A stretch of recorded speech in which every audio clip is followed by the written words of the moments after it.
exclusively on Secular Media Network. This is the Gaytheist Manifesto.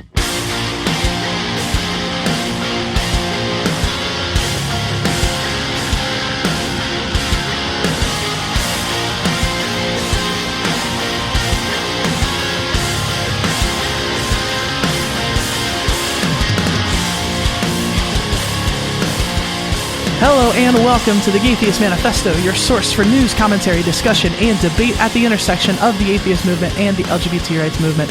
I am your host, Callie Wright, joined once again by my brilliant co-host, Ari Spellman. What's up, Ari? You know who's a really great actor? Oh, God. People in porn. That's all I got. Oh. I was going for a GAM reference there, but since you don't listen to podcasts and you're the worst, you didn't get it. But I'm sure everyone at home is laughing real hard. Thank you, people who are laughing, and I can't hear you, and I feel very invalidated. Well, we love you. So for so lame. For a few different reasons, I have had sex on the brain lately, and I thought it would be fun to do a sex discussion. This will not be the first one that we have ever done, but it is a subject that I think is always worth visiting. So, inspired sort of by my impending vagina installation, and also by a meetup that our local atheist group does every year, where we talk about sex and sexuality. I gave a talk, and I called it "How to Fuck a Trans Woman," and keeping it classy, right? Because that's what I do.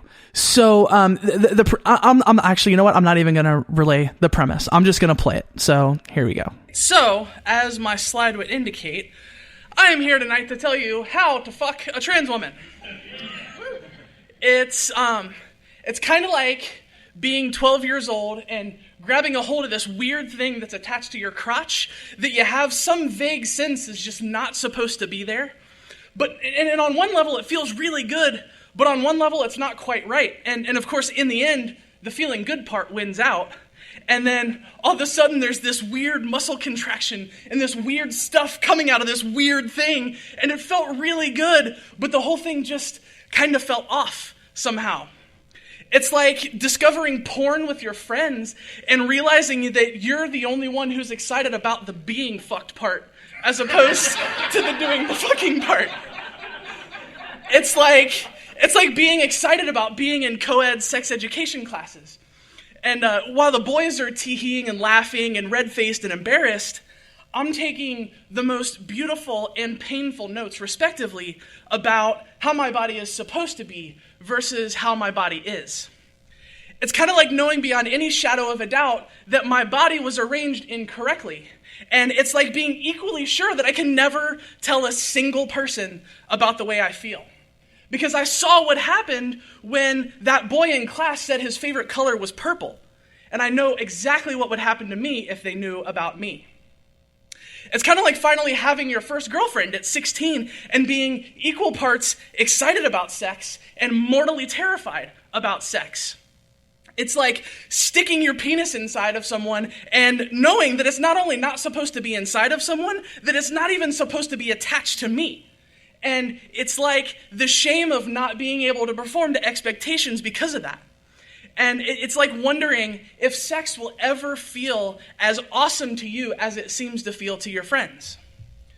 It's kind of like the time I realized there are basically no sitcoms that don't make a joke about my genitals and the way I have sex.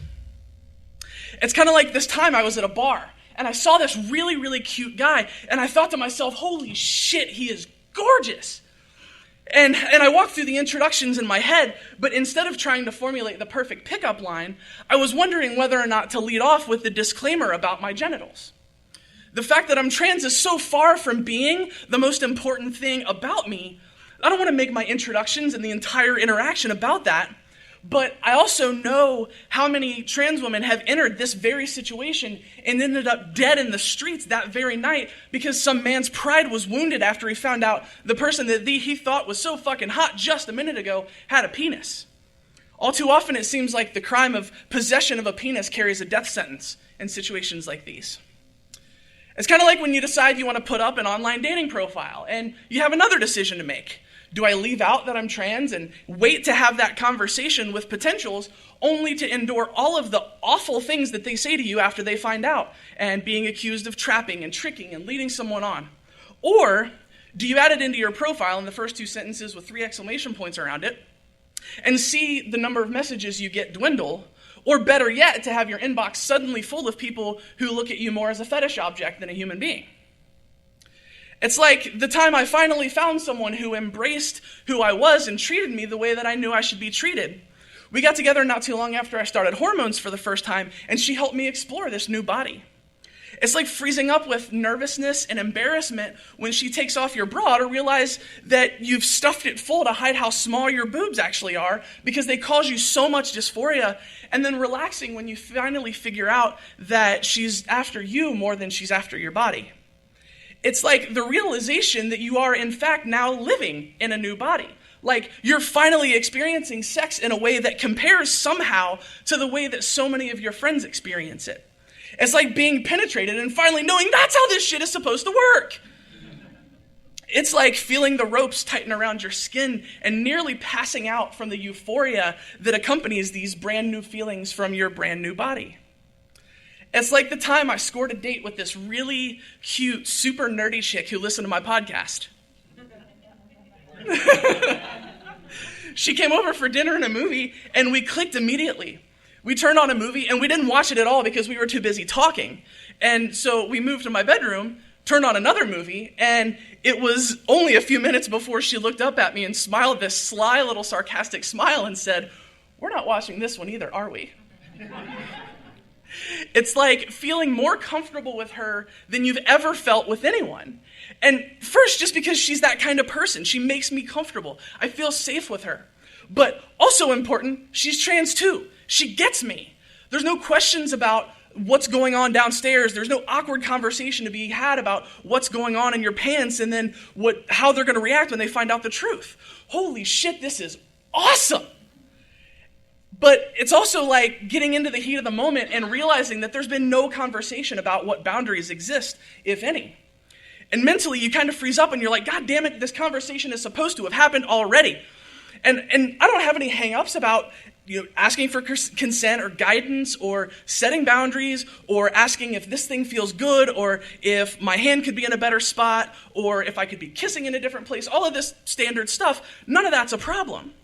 But the conversation we didn't have that we should have was the one where we discussed the most crushing physical dysphoria that we've ever felt and what we need to do to save ourselves from hours or days of feeling that crushing dysphoria by making sure that we don't touch the wrong body part. And sometimes it only takes once. It's like knowing that some trans people are perfectly happy with the way their bodies are arranged, and then some people don't want to be touched at all ever because it makes them that uncomfortable. For all intents and purposes, I've known this girl for hours. How am I supposed to know any of this? So it's like stopping when the last thing you want to do is stop to have that conversation because the consequences can be so serious if you don't, and finding out that she's pretty experienced and doesn't actually know super well where her boundaries are. So it's like knowing that you should take it slow and explore and pay super close attention to her needs and her reactions and seeing if she becomes uncomfortable. And it's like knowing beyond any shadow of a doubt that the consequences for getting it worse can be really severe. And then it's like how when you go through all of that and you have these worries and those hang-ups and you work through them with each other and you end up having one of the most outlandishly incredible, amazing orgasms of your fucking life. And of course, I think we all realize that for many of us, sex is not just a strictly physical experience, right? Some might even describe the best of those experiences, the closest thing that an atheist may have to a spiritual experience. So it was like having that experience for like the second or third time in my life. And it was like waking up the next morning and her looking up at me and asking, so, are we girlfriends now? It's like realizing that as you finish out the second puberty, your hormones give you that your libido is decreasing.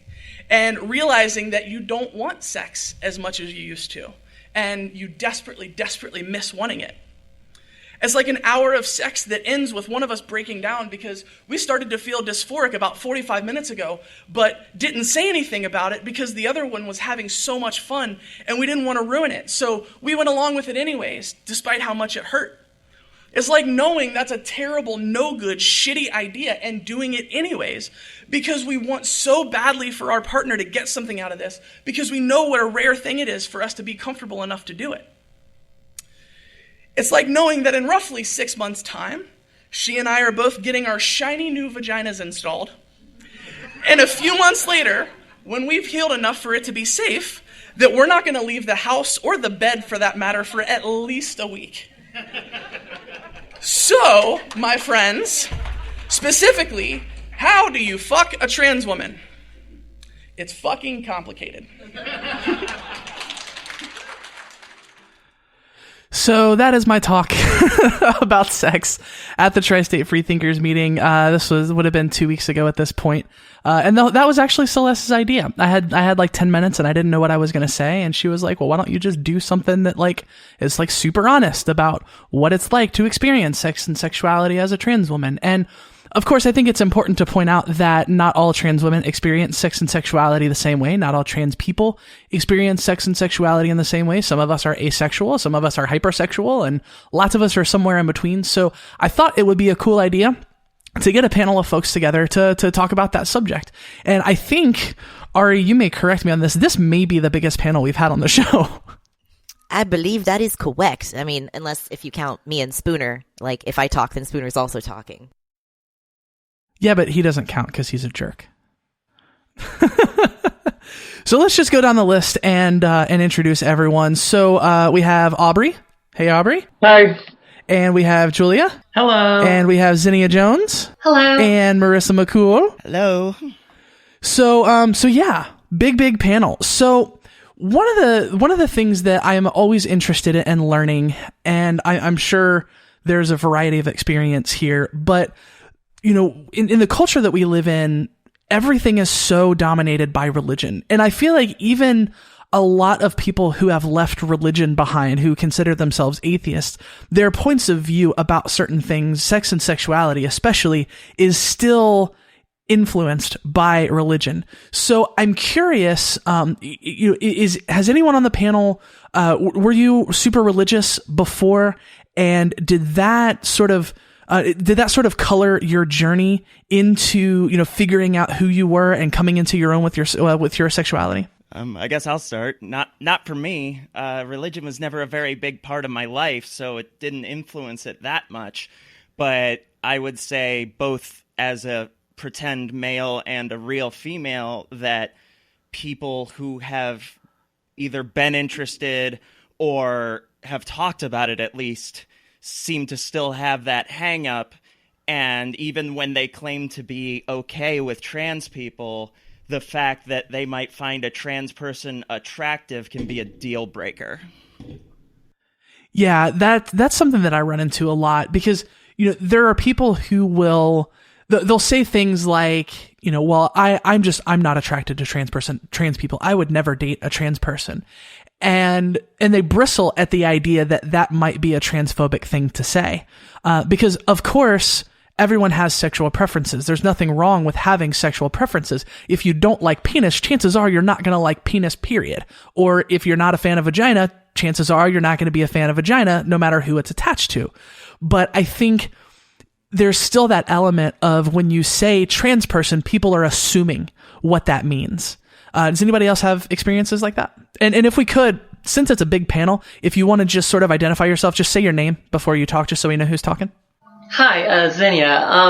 I would say that I really dodged a bullet when it comes to religion, honestly, because just from an early age, the things that I was just being taught as part of just a Catholic church and then later on a more conservative Lutheran church, I just never quite internalized it as a real thing or as just something where I was supposed to just actually believe it as some sort of real part of the world, like prayer as a thing that works or things like that. So when later on we would go along to this conservative Lutheran church, it would just become the sort of thing where they'd occasionally throw in things in the sermons like, we don't accept homosexuality and stuff. But then it would just join this long line of just, well, other things they've said that I would think that I had to force myself to believe, but didn't really, because the idea of just forcing a belief was completely anathema to me, and so it all just came with a huge grain of salt, especially when, you're in high school biology learning about evolution one day,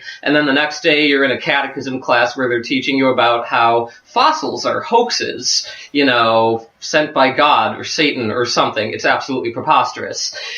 So I managed not to let that become too great of an influence on my sexuality and such when I was figuring that out. But I do plenty of times just being on YouTube and hearing from just random comments from a lot of people wanting to make it very clear that, oh, they're not attracted to trans women, oh, they would never be with trans women and whatnot. But then it's a really ambiguous thing, too, because you get the people who act completely attracted to you, and then they find out that you're trans, and then they suddenly decide that that no longer applies, and then they're angry at you for some reason. And just, it's ridiculous that if that's a thing that for a person is just not acceptable, okay, but the whole construct of, oh, you're very attractive, and then turn on a dime, oh no, absolutely repulsive, that just gets a little bit hard to believe, I would say. Yeah, I agree, because I think,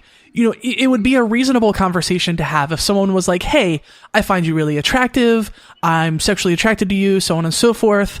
Oh, you have a penis? Sorry, I don't like penis. No big deal. Like, that conversation is a reasonable conversation I can see happening.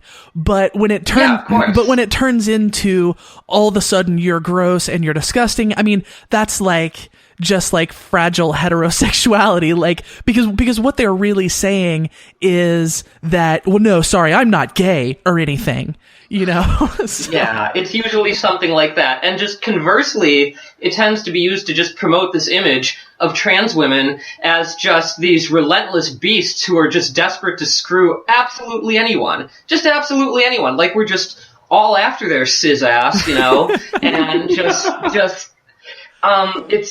they don't seem to understand that, hey, we can be as picky as anyone else, and furthermore, someone openly expressing that kind of sentiment, that sort of critically unexamined, just distaste for our bodies, which maybe some people just don't like particular things, that's great, but most of the time it just seems like it's not given much thought at all, and, oh, are they transphobic, are they not transphobic? That's completely aside to the fact that, someone expressing this sort of sentiment, that is going to tend to correlate highly with them being likely to be insensitive or not understanding and so on. In other ways that would make a relationship difficult, sexual interactions and negotiation and communication difficult to be understood by them in those contexts. I mean, it's something that I've heard plenty of trans people raise before, that they don't want to have, a bedroom encounter have to turn into some kind of impromptu therapy session, more or less, with someone who's obviously working through some issues on this that should have been handled before things progress to a point of intimacy. Right. So another thing that I'm curious about, because I think, even if it's not for religion's influence, I mean, I think we all, or most of us maybe, we still grow up in a culture that has some pretty toxic ideas about sex and sexuality in general. Like, even if we're talking about straight up vanilla cisgender heterosexual sex, there's still some pretty unhealthy attitudes surrounding even that. And, one thing that is interesting to me about my own experience is that, when I'm coming into my own as a trans person, I never actually gave any thought to whether or not my sexuality was impacted by this, because, as anyone who is culturally competent knows, sexual orientation and gender identity are two discrete concepts. And what I've found, at least in my own life, is that though they are discrete concepts, that does not necessarily mean that they're completely unconnected for everyone. So when I came out, I had a few friends who asked very innocently, so what does this mean for your sexual orientation? Are you a gay woman? Are you still attracted to women? And, as I was coming out, I was focusing so much on me and where I was at. I was just well, yeah, that's, cause I had thought that I had honestly, I'll look at some gay porn. I'll, look at, naked guys and is that a thing that I'm attracted to? And I felt like I had sort of excised all of this baggage in like, you know, I don't see anything wrong with being attracted to men as a person who at the time thought of myself as one. And I thought I had just given honest consideration to that and figured out that I didn't. And I was at the movies one night and I was watching the movie version of The Giver that has the guy who plays Eric Northman in True Blood. What's his name? Yeah, him. Alexander Skarsgård. Yes, Alexander Skarsgård. And he comes on screen, and the first thing I think to myself is, holy shit, he is gorgeous. And then I was He's like, a very beautiful man. Right. And I was like, wow, that is new. You know, like I had never found myself honestly attracted to a guy before. And I was like, wow, like have I uncovered something of myself in this process that like I said, I honestly thought I had considered the question and just like, no, I don't find guys attractive, like not a big deal. But that changed for me post transition. So, does anybody on the panel have experiences like that of figuring out things about yourself that either weren't there or that you didn't know were there pre-transition? Julia here. Yeah, what's interesting to me is, for me, I figured I was queer well before I actually figured out that I was trans. And a really interesting part of that was basically having a huge connection to lesbian romance, lesbian portrayals of romance, and being like, well, so I'm supposed to fit into this paradigm of I'm a guy and this is a woman and I'm attracted to her in this way. But I read lesbian romance, and this is the only portrayal of romance and sex that actually speaks to me. So what does this actually mean? And not actually, I figured out I was queer when I was in high school. I didn't figure out I was trans until 34. And trying to reconcile those things for so long was extremely difficult. But it did... I've been pansexual all my life. I've identified alternately as pan and bi and queer, but I also define myself as homo-romantic in that I tend to only have romantic relationships with other women. And one thing that I saw happen a lot was I would have purely sexual relationships with quote-unquote other men, and I would have romantic relationships with women or with non-binary people. And probably the most simultaneously hilarious and affirming thing that I ever heard anybody say after I began transition was a former partner of mine who now identifies as genderqueer talked to me at one point and said, it makes a whole hell of a lot of sense now. You always did have sex like a lesbian. I'm curious what that means. Well, I think the big part of it was that, being expected to be a masculine partner meant I was always expected to have penetrative sex. And that was something that never, ever quite worked for me. I was supposed to do it. And it's like, okay, this is feeling good, but something is feeling incredibly off and makes me really nervous, and I don't actually know why. And it was really bizarre to me for a while not being able to reconcile that until I really began thinking about gender stuff, trans stuff, and realizing, oh, shit, wait, that completely clicks into place now. Oh, yeah, that makes a lot of sense. Aubrey, you had something? I was just saying that I really identify with what Julia said about realizing that I was queer before I realized I was trans, because, I grew up in a fairly religious household. And some of my earliest memories are actually praying, please let me stop liking girls. If you could, that'd be great. And so I realized I was queer. I identified as a lesbian for more of my life than I did anything else. And then I came out as trans in my early 20s. And there's this whole myth kind of thing with trans men that testosterone will make you gay. And I always was just like, no, that's stupid. That's ridiculous. But I have recognized in myself after transitioning, after starting T and everything like that, and physically transitioning, that I do notice guys a lot more. It used to be a split much more leaning towards women. I was much more attracted to all women. But now I'm actually more attracted to men than I ever have been before. And I don't really know why. I'm not really questioning it all that much, but it is just an interesting effect of transitioning.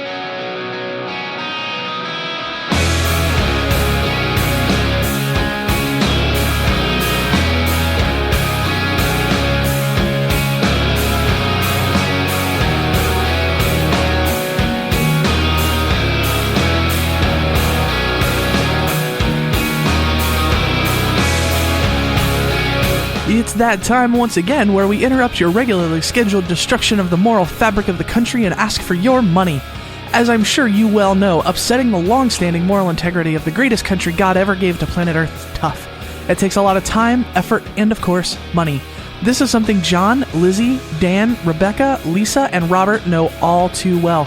Their contributions this week will go to hire a cabal of dark sorcerers who we've contracted to call forth the homo demons to possess people in the highest levels of our country's leadership. All I'm saying, watch for the president to suddenly have a better haircut and some really smart accessories. You'll know your money has been put to good use. Head on over to patreon.com/The Gaytheist Manifesto to find out how you can contribute to the moral decay of our once great society.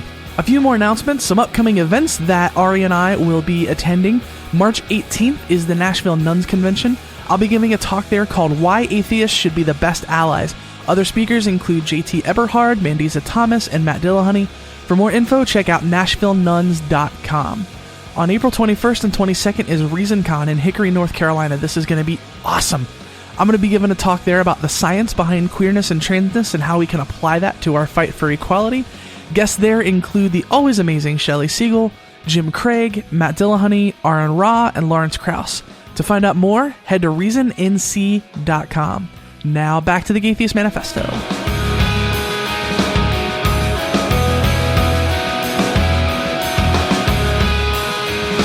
And Ari, I'm curious, you're once again, I think, the token NB on the panel. Yay! Did you notice a difference just sort of coming into your own, figuring out who you were? Did you notice a difference in your sexuality or even the way that you relate to partners sexually? I did notice a change, but not in the way that most of this conversation has been going. I haven't noticed any change in like the types of people that I'm attracted to. I was pansexual and panromantic before transition, and I'm still pansexual and panromantic, and none of that has really changed for me. But other than the obvious part of testosterone increasing my sex drive, which happens to most people who take testosterone, I found that my most people, not all people. I've actually heard people say that their sex drive has decreased, and I was like, what? How is that possible? But apparently it happens. So that part, the who I'm attracted to part, hasn't really changed at all. But what has changed is the way that I experience sexuality in general. It used to be, I didn't have that high of a sex drive. I had, I don't know, probably a regular sex drive, or maybe slightly low for someone assigned female at birth, but it wasn't like a big issue or anything. And it used to just be like, sometimes I would just get horny, and then I'd be like, okay, well, time to do horny stuff now. But now it's kind of like, now it would be fun to do horny stuff. I'm not really horny right now, but let's go look at some porn. Like, I wonder if there's any new releases from my favorite porn people. And so I'd like go searching out for porn before even being horny, and then it's like, okay, well, I guess I'm doing stuff now. Yeah, hormones are fucking nuts. Like, everyone's laughing because it's so true. So yeah, I, one of the, actually having a sexual encounter was one of the things that sort of confirmed for me that this is who I was. Because, it's hard because you never want to say that something that is like traditionally part of like a traditional gender role is the thing that affirms you, because those things are not about, those things necessarily, they shouldn't be the thing that decides who you are. But I do very much identify with some pretty stereotypically feminine things, like being penetrated as opposed to doing the penetrating when it comes to sex. And the first time that I ever had an experience like that, it literally was, I mean, that was, the thing that I kind of alluded to in the talk, and saying like, wow, this is how it's supposed to work. This is how it feels right. This is how it makes sense to me. And that was even before hormones. And then after hormones, I mean, it's amazing to me how much hormones have a say and that kind of thing, which I guess thinking about it, it makes sense. But, just being touched in certain places, it feels completely different. Orgasms are completely different.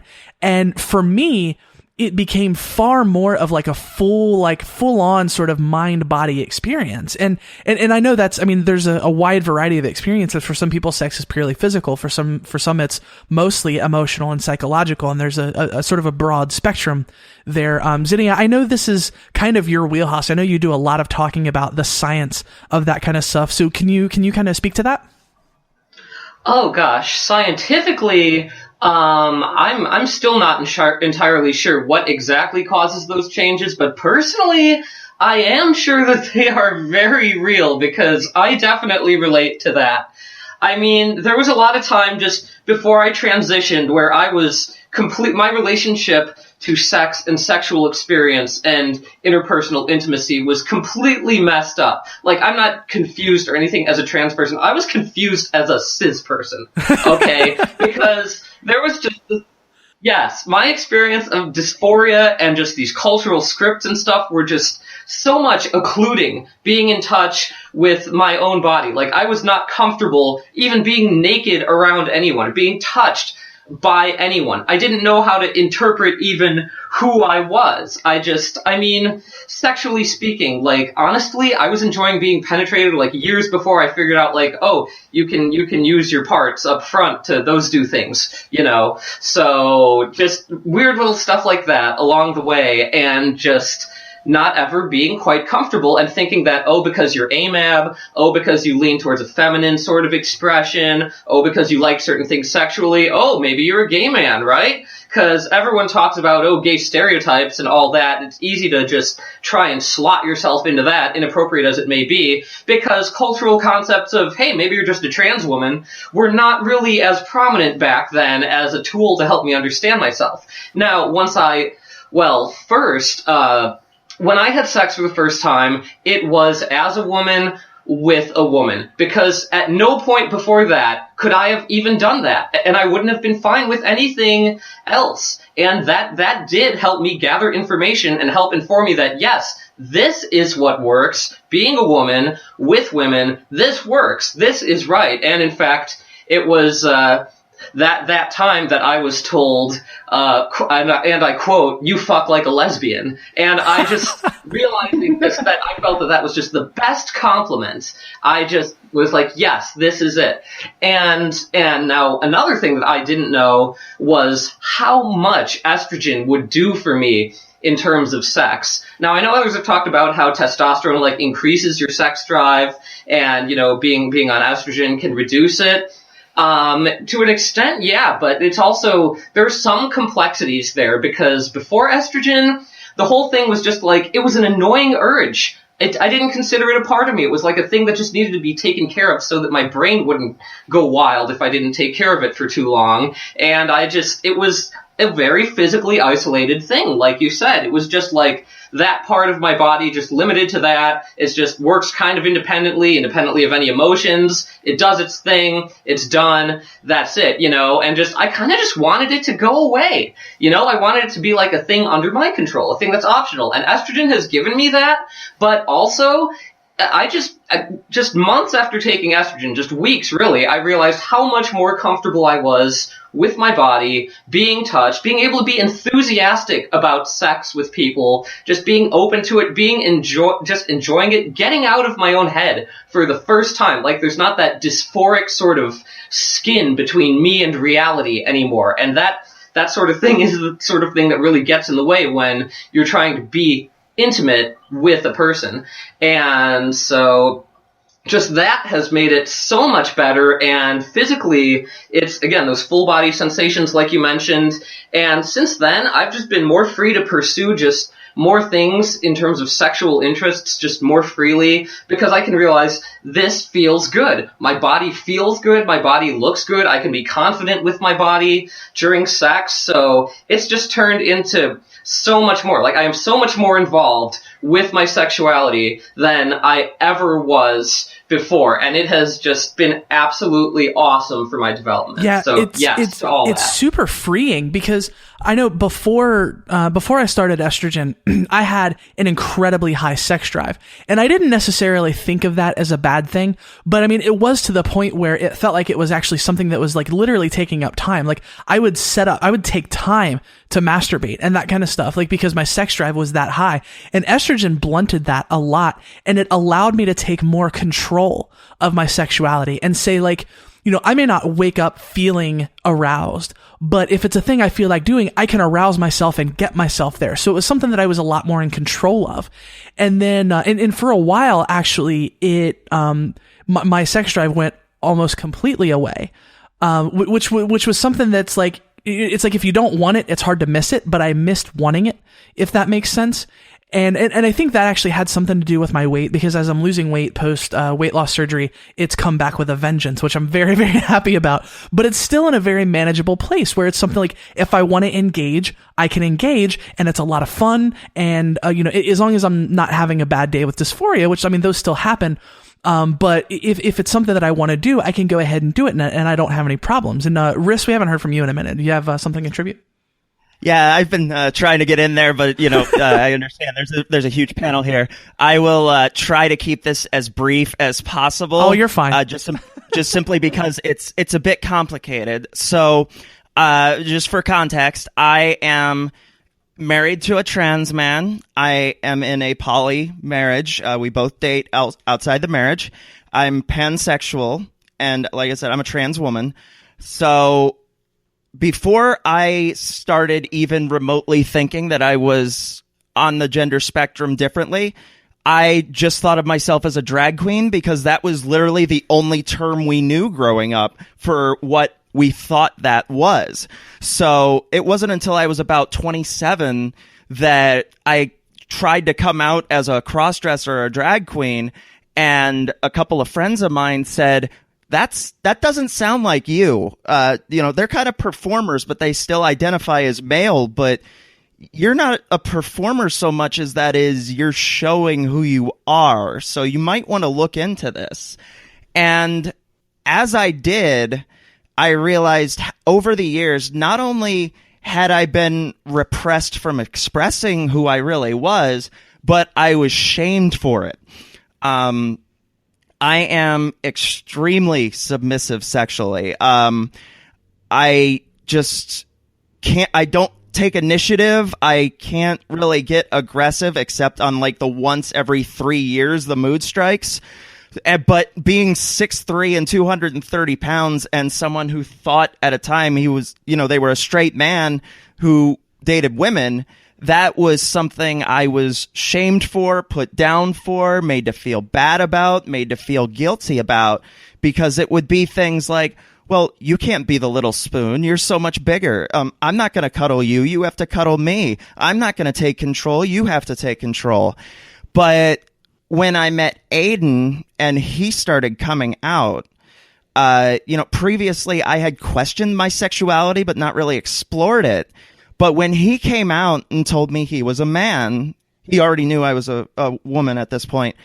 He said, "Is this okay? You know, are we going to be okay?" And after a few minutes, I realized I fell in love with you, not your gender. I couldn't care less. It doesn't matter at all. And since then, I've realized I've always felt that way, because I don't care what someone has in their pants. I fall attracted and in love with people, not with their potential for genitalia. And since then, I have dated, you know, I'm married to a trans man. I've been intimate with trans women, non-binary people, cis women. The only experience I had with a cis man was unfortunately, shall we say, not wanted. So I don't have that, but I just went on a date last night that ended up being intimate with a cis woman who was a bit older than me, but she treated me like a woman the whole time, you know, didn't question anything, was completely willing to be the person to whom I gave control. And there was still, even after all this time, this overwhelming sense of guilt and shame, because even though she was clearly enjoying it as much as I was, and quite honestly, I've never been touched like that or experienced anything like that in my entire life, but I kept saying, like, am I making you happy too? Should I be doing something? Am I doing this wrong? Like, oh my God. And so many years of dating cis women who shamed me for wanting to be cuddled, let alone being taken control of sexually, it's still in my brain, despite having one of the most overwhelmingly positive sexual experiences with a cis woman that I've ever had. And, you guys were talking about hormones. I've been on it for 8 months, and I went through the valley where I couldn't even have sex, or if I did, it was extremely uncomfortable. But now, it's definitely back, but it's still extremely, extremely difficult to achieve orgasm. But I enjoy it so much more now. I'm not put in any position where I have to choose. I can penetrate or be penetrated. I can pretty much anything, as long as they're willing to understand that I'm not a BDSM submissive, but I'm a holy shit, your nails are touching me, please take advantage of me. I'm not the kind of person who's going to do this in return. Please do the thing. Please do the thing. Holy shit. Yeah, and I can identify with that a lot. There is some shame there, and because being somewhat socialized as a guy, like, you still sort of internalize those sort of like male stereotypes, and it's still like there's still that little bit of like gosh, this isn't right, this isn't okay. Like, at the same time, that it feels real, that it feels right, and that it's really good. And then just the discomfort, and just always wondering, and like, is this okay? Is this right? And, being with someone who was relatively sexually inexperienced when we met, like, I was really experienced, not so much in like that I'd had sex with lots of different people, but that I had done a lot of different things. I am into BDSM, and like, I have done lots and lots of things there. So yeah, I can identify with that a lot. Julia, you had something you wanted to jump in with? Yeah, I wanted to, first of all three of you, Kimmy, Callie, Rissa, and Zinnia, all of the things you said speak so much to my own experiences, but I kind of wanted to piggyback on that. And Rissa, what you're saying about having only been able to experience yourself as a drag queen for a long time, that was kind of how I began exploring femininity. I mean, I started out performing in Rocky Horror Picture Show, and then I started going into the BDSM community. And the BDSM community became a place where I could explore femininity and just say, oh yeah, this is me dressing up in drag. This is cross-dressing. This is purely a sexual bedroom thing that doesn't mean anything else at all. And that was also where I was able to explore more, feminine expressions of my sexuality and everything. And what I heard many people saying to me at the time, because there were plenty of times when I would go to the clubs and such, not even to have sex with anybody or to play with anybody or get spanked or anything, but just to be able to dress up and be more comfortable with myself. What people would tell me is that, you have an incredible feminine energy, like not just sexually, but personally as well. And I think there are a lot of people who honestly kind of find themselves through channels that are labeled quote unquote problematic, because for a lot of people, especially in the Midwest and in more conservative areas, there's no other outlet through which you can understand or explore these things. But another thing, so again, Callie, speaking of what you were saying, sex being this annoying urge, this annoying compulsion, this thing in your body that you just have to get out and get rid of, because otherwise it would distract you from everything. That is very much where I was as well. The thing is, hormones didn't actually change that for me.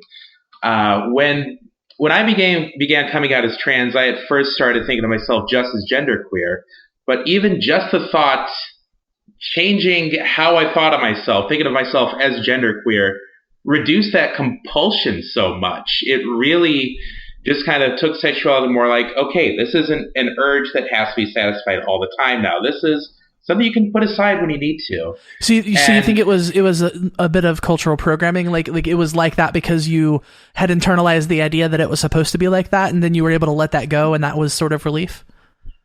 Yeah, I think that's part of it for sure. And what I would say is that estrogen did not reduce my libido, because it absolutely has not, but it did change that libido. What it did to my libido was it definitely took a lot of my sexuality out of my purely visual mind and put it into much more of an emotional and situational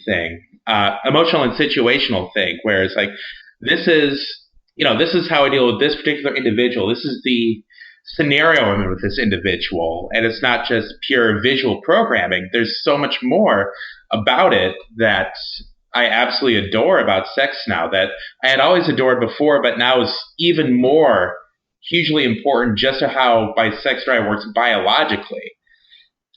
Yeah, I think that maps to my experience too, because I noticed, and I was never a person who thought of sex as a purely physical experience. Like, even, when I was still firmly in denial of who I was as a trans woman, I hadn't fully internalized that idea of like, that sort of like toxic masculinity idea of like what your role is supposed to be as a male. And I still made some pretty serious emotional connections with people in those situations, but that dynamic changed so much when I came out, and especially after starting hormones. Like, I hate using the word spiritual because we're all atheists here, and like we know that's not the thing.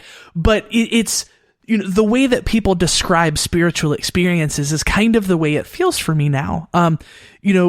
Sometimes obviously like I'm just masturbating because it feels good and I want to have an orgasm, but sometimes especially with a partner, with someone that I care about, it becomes a lot deeper than that. It's a way for us to express love for each other. It's a way for us to take care of each other and make each other feel good and become closer.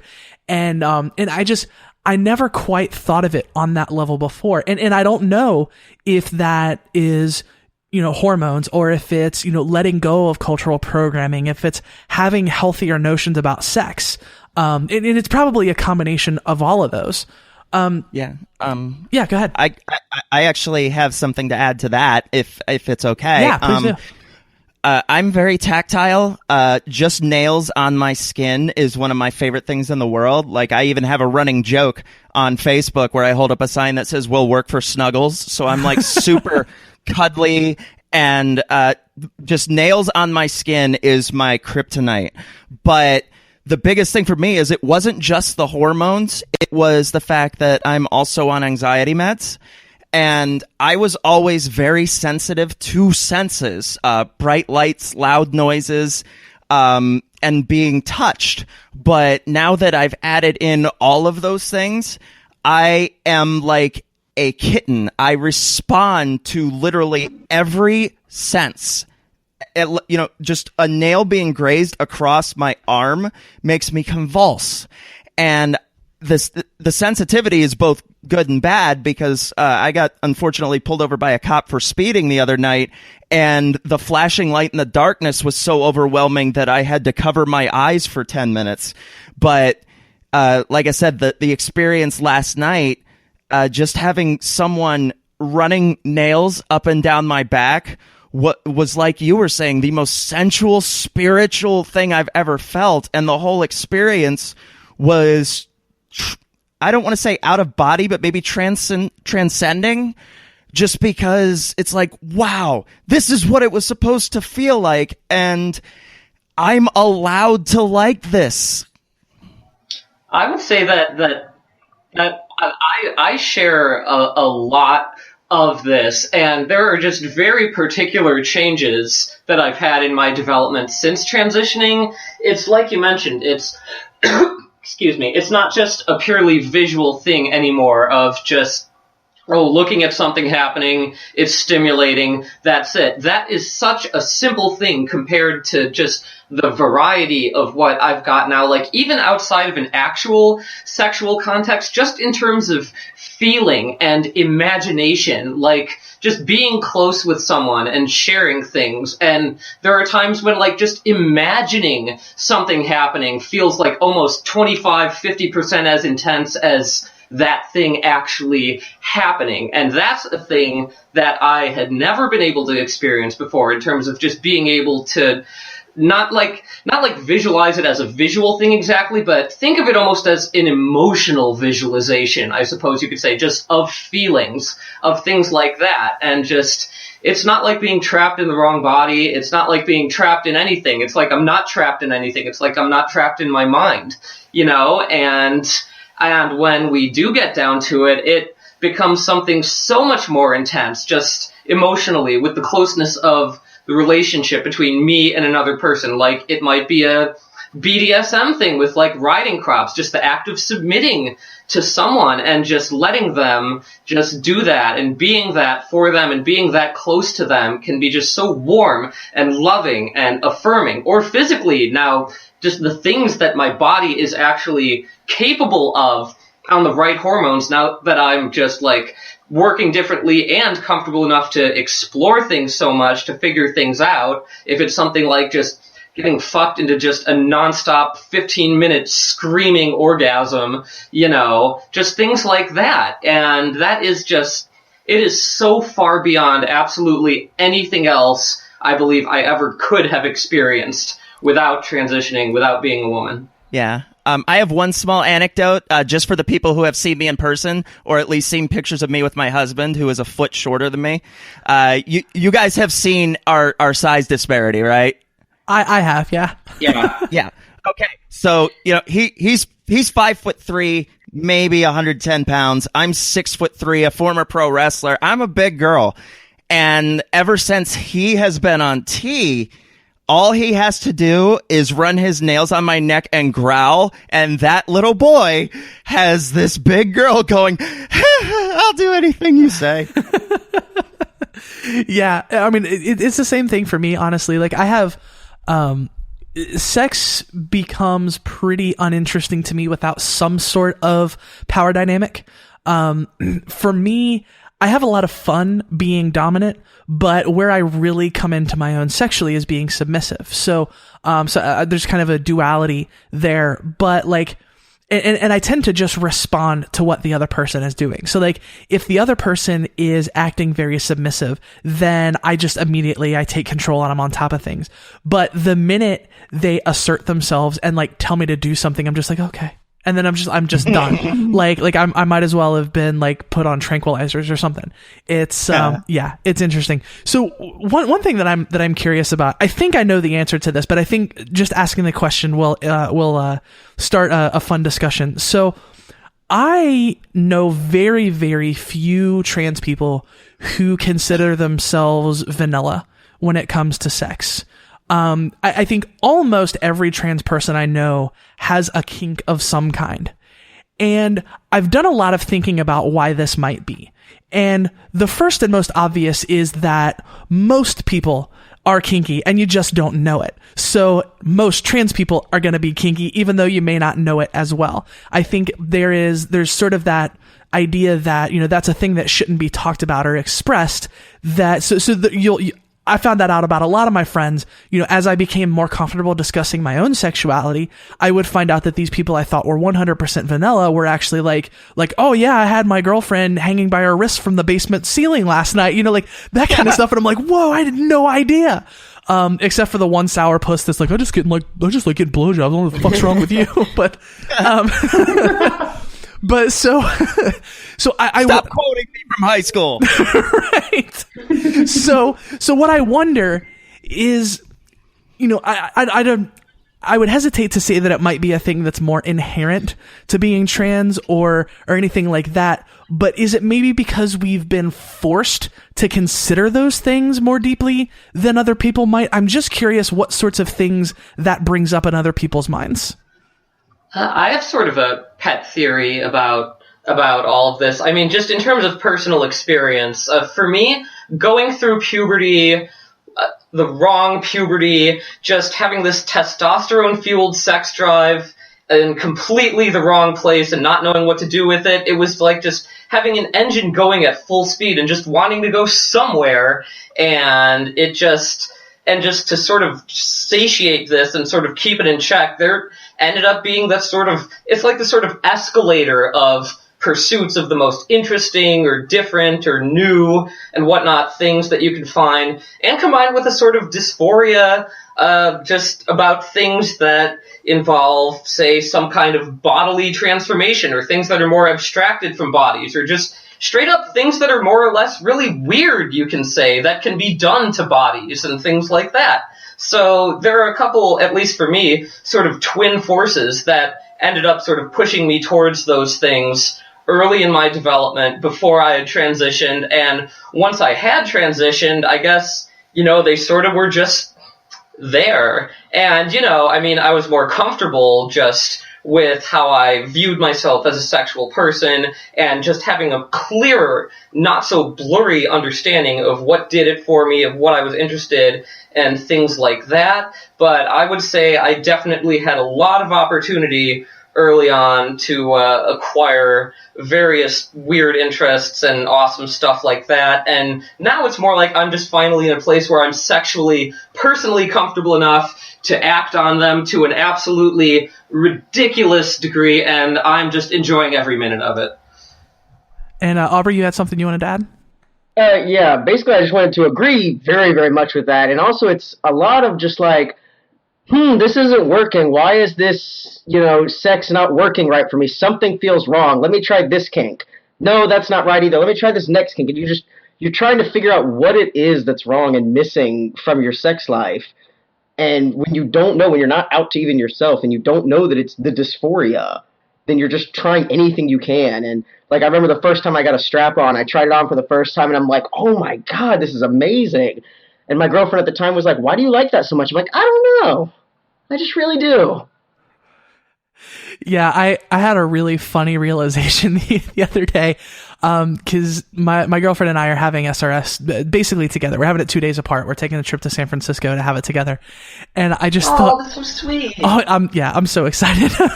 It works out. Party. It works out on a lot of practical levels because we, less time off work. Our moms are going to help take care of us and that kind of thing. But I just had this really fun thought. It was like, gosh, I can't wait till I don't have a penis anymore so I can try fucking somebody with a strap on. And it's like, I mean, obviously it's not like I can't fuck somebody with a strap on now if I really wanted to, but it was just like, gosh, I can't wait till I don't have a penis anymore so I can pretend to have a penis to fuck somebody. It's just like such a weird position that you get put in sometimes. I remember when I was younger, when I was first really finding sex toys and things like that, I remember looking at the fleshlights, and I'm like, oh man, I want one of those. And then like 5 seconds later, my brain kicked in like, for what exactly? I remember when I was in my mid-20s and discussing things with a friend of mine who I've known him for almost 15 years. And he and I had barely ever discussed trans stuff before, but we were in the scene together for so very long. And we started transition in opposite directions, so to speak, within 6 months of each other. But we were discussing a lot of BDSM and kink stuff at the time, and I was thinking, like, gotta be so cool to wear a strap on. Like, I don't know why, but it'd be awesome. And yeah, there's so many different, a lot of little things like that where it's like, you're not supposed to do that, but I want to do that anyways. Right. Tell me what I can do. Right. So something else that I'd like to talk about, kind of wrap it up. We've only got a few minutes left here, but, there is, again, there's a wide spectrum of the levels of comfort that trans folks have with their bodies. And there are some people who, again, don't like to be touched in a sexual way, period, because they're that uncomfortable. And some people who are 100% comfortable, and obviously all various spectrums in between. So I'm curious if anyone would be willing to talk about sort of navigating whatever weirdness you may have about your body. Like, for example, me, it's it's weird because there are some times where, like, even just thinking about the fact that I have a penis sets me off, and it's something that, like, I can't deal with it, and it's like a cheese grater on my skin. It's so uncomfortable, and it's like the worst feeling in the world.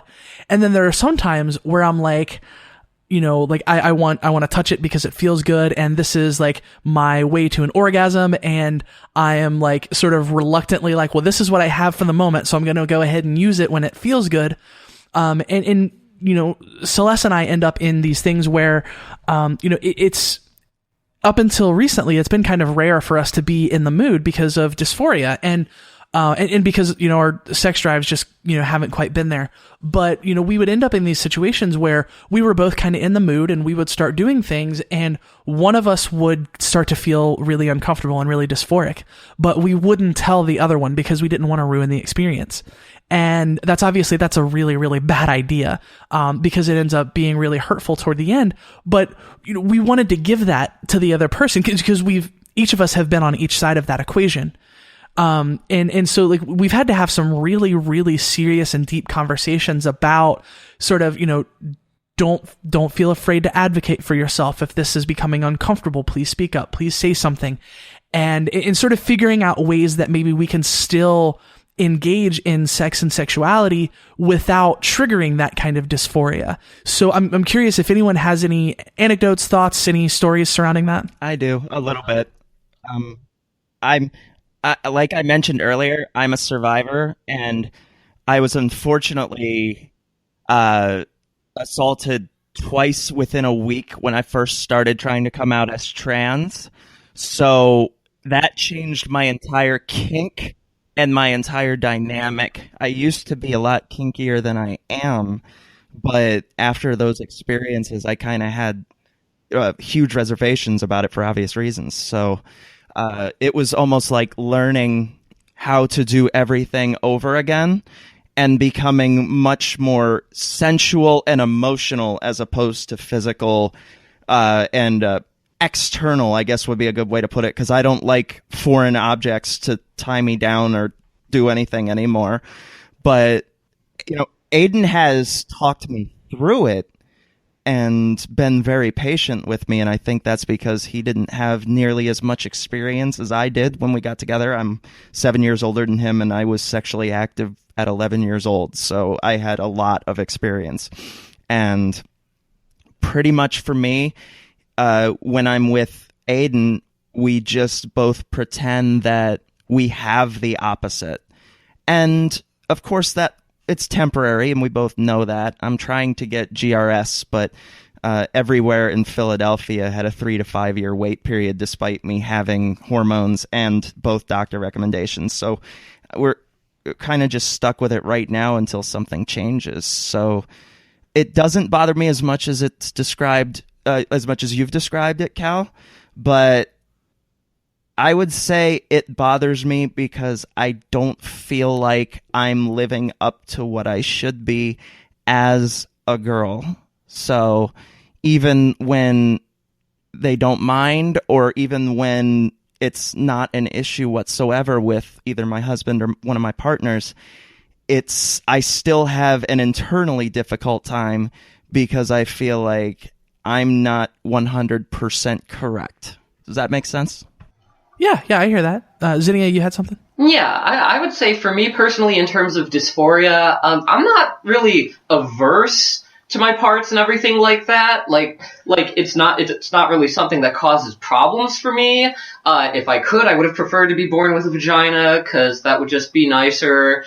But I'm like pretty neutral on it, honestly. And so for that, it's really more like I tend to choose my preferences tend towards just things like lesbian sex or things like getting fucked that allow me to just disregard that. Like, if I just use my fingers with someone or my tongue or just anything else involving contact like that, where I can just disregard those particular parts, that nothing has to really be done with those at all. Or, if I'm getting fucked, I can just completely ignore them. I don't even have to think about them. I literally heard someone else say, like, word for word, that getting fucked is nice because you can just ignore everything up front, like 6 months before they came out as a trans woman. So, that's, it's been a matter of finding what works for me, what I prefer in light of that, and it's what works for me, and it's extremely satisfying.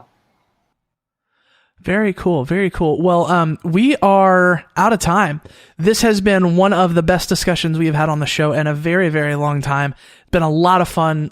Sex is always a favorite subject of mine. So, Julia, Zinnia, Riss, Aubrey, and Ari too. Thank you all for joining. I was here as well. Yes, Ari was also here. So thank you all for joining. This has been awesome. I sincerely appreciate your time. Thank you. Thank you. And that, my friends, is going to do it for this episode of the Gaytheist Manifesto. Again, want to thank the entire panel. This was an awesome discussion. You can find the show on Facebook at facebook.com/The Gaytheist Manifesto. You can email us at thegaytheistmanifesto@gmail.com.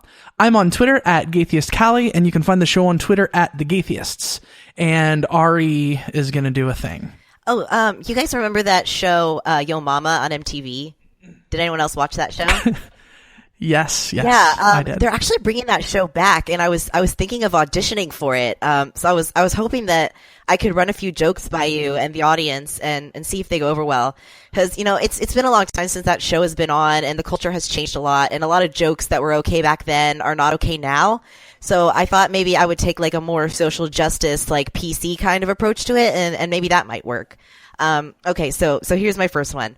Yo mama's so fat, but that's okay because her weight has nothing to do with her worth as a person. Is that a good one? That's good. I like that. Okay. That was good. I think I'll keep that one. How about, yo mama's so ugly that people realize that her genetics are not something she has control over, and she has no obligation to conform to society's standards of beauty. Yay! How about, your mama's so slutty that she's allowed to make her own choices about who to have sex with, how much sex to have, and what sorts of activities she engages in during sex, because she owns her own sexuality, and no one else can make those decisions for her. Mm-hmm. Yeah. I've got, your mama's so poor because she suffers from a chronic illness that leaves her unable to work, and she relies on government benefits to pay for her groceries, because we as a nation have decided that people don't deserve to starve just because they're sick. All right. I got one more here. This one might be pretty good. Your mama's so stupid, she needed some special accommodations in school, but she's still a lovely, sweet, and funny person with a lot to contribute. Yay! Yeah. So, yeah, I hope those jokes work for you. If you want to tell me how you thought of my jokes, or if you have any other jokes, you can pitch me on Facebook, Ari Stillman. You can email me at aristillman4@gmail.com, or listen to the SJW Circle Jerk podcast. There you go. That's great. You have a bright future in comedy. If you want to support the show and the activism we do, you can go to patreon.com/The Gaytheist Manifesto and make a per episode donation to help us out. And if that's not doable, you can still head over to iTunes and give us a 5-star review, and that helps us get heard by a broader audience.